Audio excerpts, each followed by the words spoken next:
Molsheri në familjen Beckham, ishte dashura e Romeos, tregon nëse ka qenë e lidhur me Brooklyn. Modelja dhe DJ britanike Kim Turnbull, ish partnerja e Romeo Beckham, më në fund ka reaguar publikisht ndaj spekulimeve se ka qenë më parë në një lidhje me vllajën e tij më të madh, Brooklyn Beckham. E kam shmangur të flas të temë për të mos i hedhur benzinë zjarrit, por ka ardhur një pikë ku ndjej nevojën të adresoj për të vazhduar përpara, shkroi ajo në Instagram story të hënën.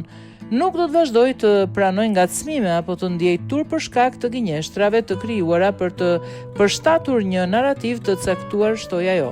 24 vjeçaria theksoi se ajo dhe Brooklyn, 26 vjeç, nuk kanë qenë kurrë të përfshirë romantikisht në asnjë formë, në asnjë moment. Sipas saj, lidhja mes tyre nuk ka kaluar kurrë më shumë se një miqësi shkollore kur ishin 16 vjeç. Dua të distancohem nga kjo bisedë, që nuk ka fund, dhe të vendos një pikë mbi këtë histori, për të mirën e gjithëve të përfshirë, përfundoi ajo.